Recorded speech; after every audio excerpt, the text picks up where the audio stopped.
You don't truly rebuild your life until life breaks you first. That's what the old samurai master told the young man kneeling before him, a man who had lost everything: his job, his relationship, his confidence, even the belief that he still had a future. His hands trembled as he bowed, not out of respect, but because he no longer knew who he was. The master looked at him calmly. "Good," he said. The young man lifted his head, confused. "Good," he whispered. "Yes," the master replied. A life smashed into pieces is easier to rebuild than a life full of cracks. The wind outside the dojo carried the soft sound of bamboo knocking together. The young man could barely breathe. "But I don't know where to start," he said. "I feel empty." The master stepped forward and placed a cracked, ancient cup in front of him. This belonged to a warrior who thought his life was over. He said. The cup had been shattered once, repaired with gold. "Kintsugi," the young man murmured. "Yes," said the master. "But the part that people forget is that before the gold, there's breaking.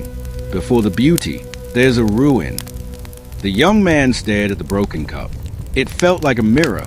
The master continued. "I will teach you the ancient method," he said. "The same method samurai used when they lost battles, lost honor, lost themselves. If you follow it, you won't just rebuild your life, you'll rebuild a stronger one." The young man nodded, desperate for direction. "First," the master said, "you must clear the ashes." The young man frowned. "The ashes of what?" The master pointed at his chest. "The ashes of who you used to be." The samurai walked outside and motioned for the young man to follow. They stopped at the edge of a small garden. There lay a pile of old, dry branches. "Burn them," the master said. The young man lit them. The flames rose quickly. "This," the master said softly, "is a ceremony warriors performed when starting over. They burned the symbols of the life they were no longer living." The fire crackled. "What do you need to burn?" the master asked. The young man swallowed. "My guilt, my past, my mistakes. The person who failed." "Good," the master said. "Watch them burn." As the flames died, the master said, "Now you are empty. And emptiness is not weakness. It is a clean battlefield for the next version of you." They returned to the dojo. The master handed him a small wooden sword. "You will train," he said, "but not for strength. Not yet." "For what then?" the young man asked. "For presence." The master demonstrated slow, deliberate movements.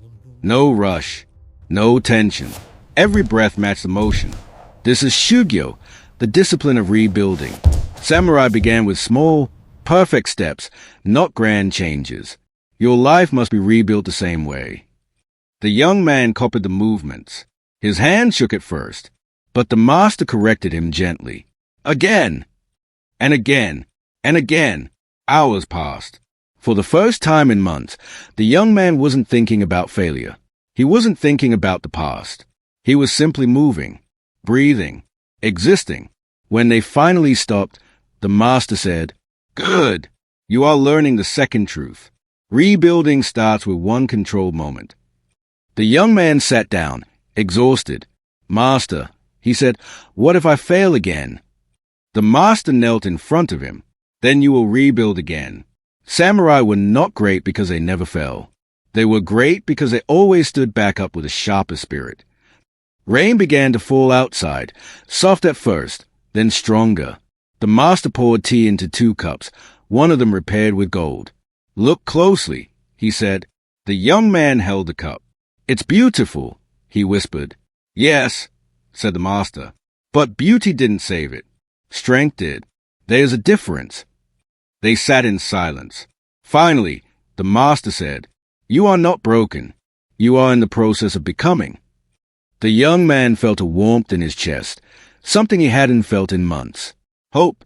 The master rose and handed him a new wooden practice sword, untouched, smooth, clean. "This is your new life," he said.